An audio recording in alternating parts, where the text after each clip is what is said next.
አሰላሙ አለይኩም ወራህመቱላሂ ወበረካቱ። ውድና የተከበራችሁ የቻናል ቤተሰቦች እንዴት ናችሁ? ሰላም ናችሁ? እኔ አልሐምዱሊላህ ሰላም ነኝ።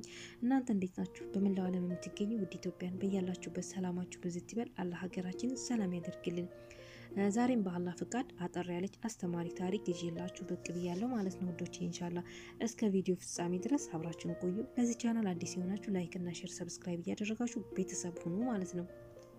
ዛሬ ይዤላችሁ የመጣሁት ርዕሱ ብልህ ሰው የትም ቢሆን መፍትሄ አያጣም ይላል።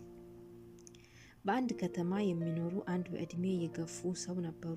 በጓሮ በሚገኘው ማሳ ቆፍሮ ድንች መትከል ፈለጉ። እርጅና ተጫጫኗቸዋል። አቅማቸው አልፈቀደም። ሊረዳው የሚችልም ብቸኛ ልጃቸው ደግሞ እስር ቤት ነው የሚገኘው። እናም አባት ለልጃቸው እንዲህ የሚል ደብዳቤ ጻፉለት። ውድ ልጄ፣ ምንም ጥሩ ስሜት እየተሰማኝ አይደለም። ምክንያቱም የድንቹን ማሳ መቆፈር አልቻልኩም። አለመቆፈሬ አልወደድኩትም። ምክንያቱም እናትህ አትክልት በጣም ነበር የምትወደው። አንተ እስር ቤት ባትሆን አውቃለሁ ትቆፍርልኝ ነበረ አባትህ። በቀጣይ ቀን አባት አጠር ያለ ጽሑፍ ደረሳቸው። በፈጣሪ ስም ይዤ ካለው አባ ጓሮውን እንዳትቆፍረው፣ ሽጉጡን የቀበርኩት እዛ ነው። ከሰዓታት በኋላ በደርዘን የሚቆጠሩ የፌዴራል ፖሊስ ፖሊሶች የሽማግሌውን ጓሮ በሙሉ በቁፈራ መስቀልቅሉን አወጡት። ነገር ግን ምንም ሽጉጥ እዛ አልነበረም።